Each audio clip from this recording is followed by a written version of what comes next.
ओम शांति। आज 4 फरवरी 2026 के बुधवार के मीठी मीठी मधुवन मुरली के बाप दादा के मधुर ईश्वरीय महावाक्य सुनते हैं।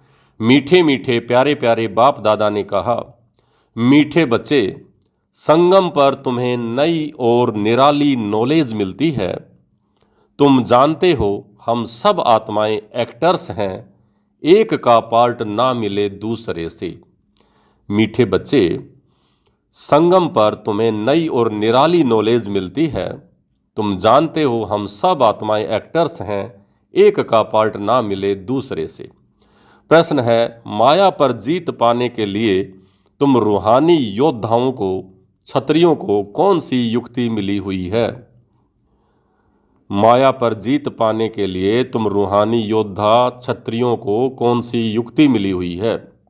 उत्तर है, हे रूहानी क्षत्रिय, तुम सदा श्रीमत पर चलते रहो, आत्म अभिमानी बन बाप को याद करो, रोज सवेरे सवेरे उठ याद में रहने का अभ्यास डालो तो माया पर विजय प्राप्त कर लेंगे। उल्टे सुलटे संकल्पों से बच जाएंगे। याद की मीठी युक्ति माया जीत बना देगी।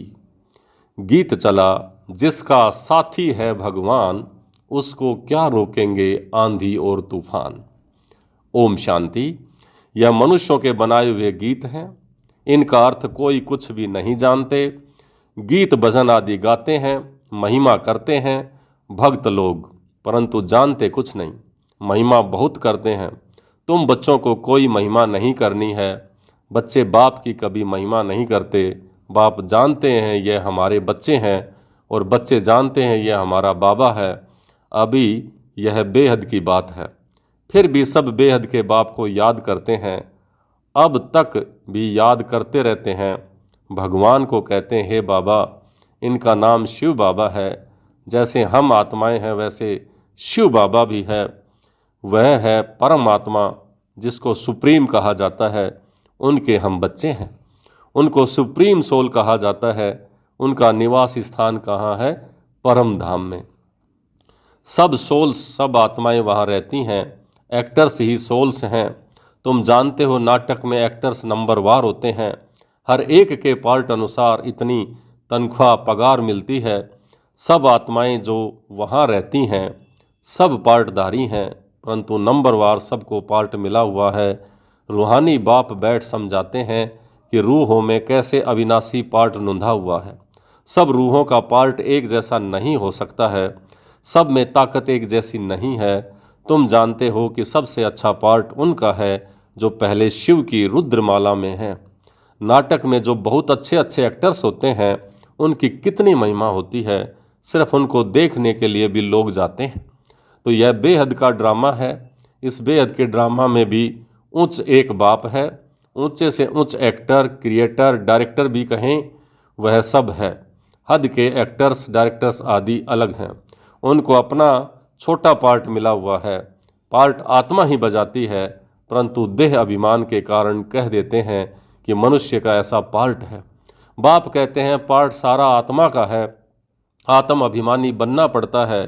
और बाप ने समझाया है कि सतयुग में आत्म अभिमानी होते हैं। बाप को नहीं जानते। वहाँ कलयुग में तो आत्म अभिमानी भी नहीं और बाप को भी नहीं जानते।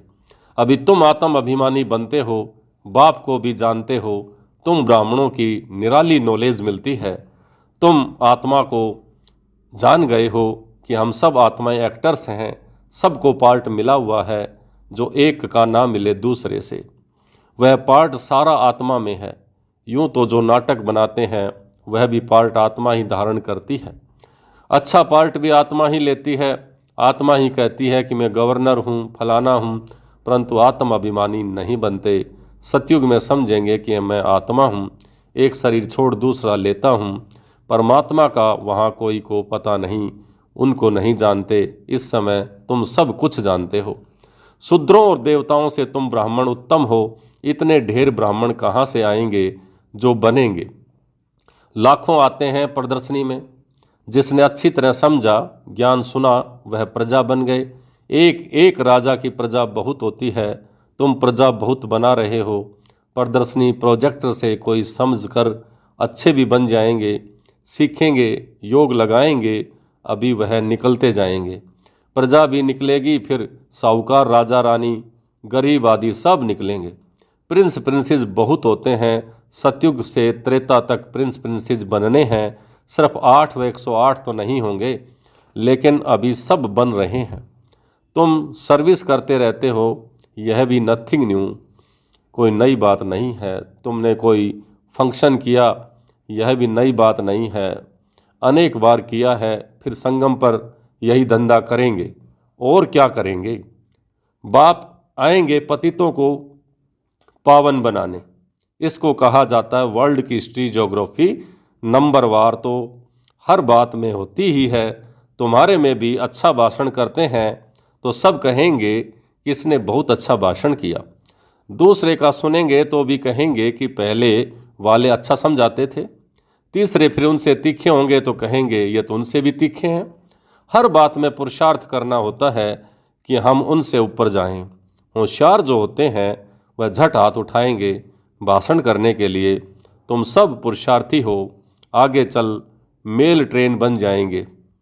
जैसे मम्मा स्पेशल मेल ट्रेन थी, बाबा का तो पता नहीं पड़ेगा क्योंकि दोनों इकट्ठे हैं। तुम समझ नहीं सकेंगे कि कौन कहते हैं। तुम सदैव समझो कि शिव बाबा ही समझाते हैं। बाप और दादा दोनों जानते हैं, परंतु वह अंतर्यामी है। बाहर से कहते हैं वह तो बहुत होशियार है। बाप भी महिमा सुन खुश होते हैं। लौकिक बाप का भी कोई बच्चा अच्छी तरह पढ़कर उच्च पद पाता है तो बाप समझते हैं कि यह बच्चा अच्छा नाम निकालेगा। यह भी समझते हैं कि फलाना बच्चा इस रूहानी सर्विस में होशियार है। मुख्य तो भाषण है, किसी को बाप का संदेश देना, समझाना। बाबा ने मिसाल भी बताया था कि किसी को 5 बच्चे थे तो कोई ने पूछा कि तुमको कितने बच्चे हैं, तो बोला कि 2 बच्चे हैं। कहा कि तुमको तो 5 बच्चे हैं, कहा सपूत तो 2 ही हैं। यहाँ भी ऐसे ही है, बच्चे तो बहुत हैं। बाप कहेंगे कि यह डॉक्टर निर्मला बहुत अच्छी बच्ची है, बहुत प्रेम से लौकिक बाप को समझाए सेंटर खुलवा दिया है। यह भारत की सर्विस है, तुम भारत को स्वर्ग बनाते हो, इस भारत को नरक रावण ने बनाया है। एक सीता कैद में नहीं, लेकिन तुम सब सीताएं रावण की कैद में थी। बाकी शास्त्रों में सब दंत कथाएं हैं। यह भक्ति मार्ग भी ड्रामा में है। तुम जानते हो सतयुग से लेकर जो पास हुआ वो फिर रिपीट होगा। आप पे ही पूज्य और आप पे ही पुजारी बनते हैं। और बाप कहते हैं मुझे आकर पुजारी से पूज्य बनाना है। पहले गोल्डन एज्ड फिर आयरन एज्ड बनना है। सतयुग में सूर्यवंशी लक्ष्मी नारायण का राज्य था, राम राज्य तो चंद्रवंशी था। इस समय तुम सब रूहानी क्षत्रिय हो, योद्धा हो। लड़ाई के मैदान में आने वालों को क्षत्रिय कहा जाता है ना। तुम हो रूहानी क्षत्रिय, बाकी वो हैं जिस्मानी क्षत्रिय। उनको कहा जाता है बाहुबल से लड़ना, झगड़ना। शुरू में मल्ल युद्ध होती थी तो बाहों आदि से लड़ते थे, आपस में लड़ते थे, फिर विजय को पाते थे। अभी तो देखो बम आदि बने हुए हैं। तुम भी क्षत्रिय हो, वह भी क्षत्रिय हैं। तुम माया पर जीत पाते हो सिरमत पर चलकर। तुम हो रूहानी क्षत्रिय। रूहें ही सब कुछ कर रही हैं इन शरीर की कर्मेंद्रियों के द्वारा। रूह को बाप आकर सिखलाते हैं, बच्चे मुझे याद करने से फिर माया खाएगी नहीं। तुम्हारे विक्रम विनाश होंगे और तुमको उल्टा सुल्टा संकल्प नहीं आएगा। बाप को याद करने से खुशी भी रहेगी। इसलिए बाप समझाते हैं कि सवेरे उठकर अभ्यास करो। बाबा आप कितने मीठे हो, आत्मा कहती है बाबा। तो बाप ने पहचान दी है कि मैं तुम्हारा बाप हूँ, तुमको सृष्टि के आदि मध्य अंत का नॉलेज सुनाने आया हूँ। तो यह मनुष्य सृष्टि का उल्टा झाड़ है। यह वैरायटी धर्मों की मनुष्य सृष्टि है। इसको कहा जाता है विराट लीला। बाप ने समझाया है कि इस मनुष्य झाड़ का मैं बीज रूप हूँ। मुझे याद करते हैं, कोई किस झाड़ का है, कोई किस झाड़ का है, फिर नंबरवार निकलते हैं। यह ड्रामा बना हुआ है। कहावत है कि फलाने ने धर्म स्थापक पैगंबर को भेजा, परंतु वहाँ से भेजता नहीं है, वह ड्रामानुसार रिपीट होता है। यह एक ही है जो धर्म और राजधानी स्थापन कर रहे हैं। यह दुनिया में कोई भी नहीं जानते। अभी है संगम, विनाश की ज्वाला प्रज्वलित होनी है। यह है शिव बाबा का ज्ञान यज्ञ, उन्होंने रुद्र नाम रख दिया है। प्रजापिता ब्रह्मा द्वारा तुम ब्राह्मण पैदा हुए हो, तुम उच्च ठहरे ना। पीछे और बिरादरियां निकलती हैं, वास्तव में तो सब ब्रह्मा के बच्चे हो।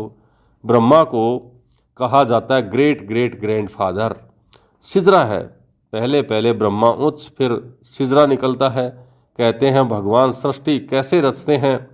रचता तो है, जब वह पतित होते हैं तब उनको बुलाते हैं, वही आकर दुखी सृष्टि को फिर सुखी सृष्टि बनाते हैं। इसलिए बुलाते हैं बाबा दुख करता सुख करता आओ। नाम रखा है हरिद्वार, हरिद्वार अर्थात हरि का द्वार। तो वहाँ गंगा बहती है, समझते हैं हम गंगा में स्नान करने से हरि के द्वार चले जाएंगे, परंतु हरि का द्वार है कहाँ? वह फिर श्री कृष्ण को कह देते हैं हरि का द्वार। तो शिव बाबा है हरि का द्वार, दुख हरता सुख करता है। पहले तुमको जाना है अपने घर, तुम बच्चों को अपने बाप का और घर का अभी मालूम पड़ा है। बाप की गद्दी थोड़े ही ऊंची है, फूल हैं ऊपर में, फिर युगल दाना है उससे नीचे, फिर है वैजंती माला, सो विष्णु की माला है। विष्णु के गले का हार, वही फिर विष्णुपुरी में राज्य करते हैं। ब्राह्मणों की माला नहीं है, क्योंकि घड़ी घड़ी टूट पड़ते हैं। बाप समझाते हैं कि नंबरवार तो है ना, आज ठीक हैं कल तूफान आ जाते हैं, ग्रहचारी आने से ठंडे हो जाते हैं। बाप कहते हैं कि मेरा बनंती आश्चर्यवत सुनंती कथंती ध्यान में जावंती और माला में पिरवंती, फिर एकदम भागंती चांडाल बनंती। फिर माला कैसे बने? तो बाप समझाते हैं कि ब्राह्मणों की माला नहीं बनती। भक्त माला में मुख्य फीमेल्स में मीरा और मेल्स में नारद है। संगम पर बाप ही आकर सबको मुक्ति जीवन मुक्ति देते हैं, और बच्चे समझते हैं कि हम ही स्वर्ग के मालिक थे, अभी नरक में हैं। बाप कहते हैं कि नरक को लात मारो, स्वर्ग की बादशाही लो जो तुम्हारी रावण ने छीन ली है। यह तो बाप ही आकर के बताते हैं, वह इन सब शास्त्रों तीर्थों आदि का जानते ही नहीं। बीज रूप है ना, ज्ञान का सागर, शांति का सागर, सुख का सागर, तो यह आत्मा कहती है। बाप समझाते हैं कि यह लक्ष्मी नारायण सतयुग के मालिक थे, उनके आगे क्या क्या थे? जरूर कलयुग का अंत होगा तो संगम युग हुआ होगा, फिर अब स्वर्ग बनता है। तो बाप को स्वर्ग का रचयिता कहा जाता है, स्वर्ग स्थापन करने वाला। यह लक्ष्मी नारायण स्वर्ग के मालिक थे। इन्हों को वर्षा कहाँ से मिला? स्वर्ग के रचता बाप से, तो बाप का ही यह वर्षा है। तुम कोई से भी पूछ सकते हो कि लक्ष्मी नारायण को सतयुग की राजधानी थी, वो कैसे ली? कोई बता नहीं सकेंगे। यह दादा भी कहता है कि मैं नहीं जानता था, पूजा करता था परंतु जानता कुछ नहीं था। अब बाप ने समझाया है, यह संगम युग पर राजयोग सीखते हैं। गीता में ही राजयोग का वर्णन है, सिवाय गीता के और कोई भी शास्त्र में राजयोग की बात नहीं है। बाप कहते हैं कि मैं तुमको राजाओं का भी राजा बनाता हूँ। भगवान ने ही आकर के नर से नारायण बनने की नॉलेज दी है। भारत का मुख्य शास्त्र है गीता। गीता कब रची गई यह जानते नहीं। बाप कहते हैं कल्प कल्प कल्प के संगम युग पर आता हूँ। जिनको राज्य लिया वो राज्य गंवाकर फिर तमोप्रधान दुखी बन पड़े हैं। रावण का राज्य है, सारे कल्प की ही कहानी है। भारत है ऑलराउंडर, और तो सब बाद में आते हैं। बाप कहते हैं कि तुमको 84 जन्मों का राज बताता हूँ। 5000 वर्ष पहले तुम देवी देवता थे, तुम अपने जन्मों को नहीं जानते हो। हे भारतवासियों, बाप आते हैं अंत में, आदि में आवे तो आदि मध्य अंत का नॉलेज कैसे सुनावे? सृष्टि की वृद्धि ही नहीं हुई है तो समझाए कैसे? तो वहाँ तो नॉलेज की दरकार ही नहीं रहती है। बाप अभी संगम पर ही नॉलेज देते हैं। नॉलेजफुल है ना, जरूर नॉलेज सुनाने अंत में ही आना पड़ेगा। आदि में तुमको क्या सुनाएंगे? यह समझने की बातें हैं। भगवानोवाच कि मैं तुमको राजयोग सिखाता हूँ। यह यूनिवर्सिटी है, पांडव गवर्नमेंट कहो। अभी है संगम, यादव कौरव और पांडव, उन्होंने बैठ सेनाएं दिखा दी हैं। बाप समझाते हैं यादव कौरव विनाश काले, विपरीत बुद्धि, एक दो को गाली देते रहते हैं, बाप से प्रीत नहीं रखते हैं। कह देते हैं कि कुत्ते बिल्ली सब में परमात्मा है। बाकी पांडवों की प्रीत बुद्धि थी। पांडवों का साथी स्वयं परमात्मा था। पांडव माना रूहानी पंडे, वह है जिस्मानी पंडे, तुम तो रूहानी पंडे हो ना। अच्छा, मीठे मीठे सिकली दे बच्चों प्रति मात पिता बाप दादा का याद प्यार और गुड मॉर्निंग। रूहानी बाप की रूहानी बच्चों को नमस्ते। हम रूहानी बच्चों की रूहानी बाप दादा को याद प्यार, गुड मॉर्निंग और नमस्ते। नमस्ते मीठे बाबा, बहुत बहुत शुक्रिया आपका। धारणा के लिए मुख्य सार पहला, आत्म अभिमानी बन इस बेहद नाटक में हीरो पार्ट बजाना।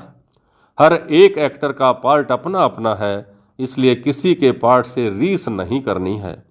दूसरा, सवेरे सवेरे उठकर अपने आप से बातें करनी है और अभ्यास करना है कि मैं इन शरीर की कर्मेंद्रियों से अलग हूँ। बाबा आप कितने मीठे हो, आप हमें सृष्टि के आदि मध्य अंत का ज्ञान देते हो। आज का वरदान, बाप के संस्कारों को अपना निजी संस्कार बनाने वाले व्यर्थ व पुराने संस्कारों से मुक्त भवै।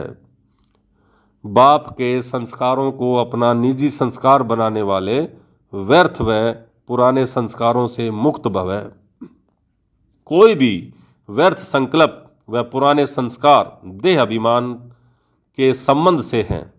आत्मिक स्वरूप के संस्कार बाप समान होंगे। जैसे बाप सदा विश्व कल्याणकारी है, परोपकारी रहम दिल वरदाता है, ऐसे स्वयं के संस्कार नेचुरल बन जाएं। संस्कार बनना अर्थात संकल्प, बोल और कर्म स्वतः उसी प्रमाण चलना। जीवन में संस्कार एक चाबी है जिससे स्वतः चलते रहते हैं, फिर मेहनत करने की जरूरत नहीं रहती है।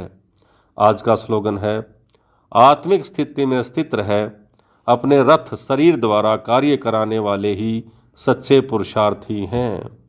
आत्मिक स्थिति में स्थित रहे, अपने रथ या शरीर द्वारा कार्य कराने वाले ही सच्चे पुरुषार्थी हैं।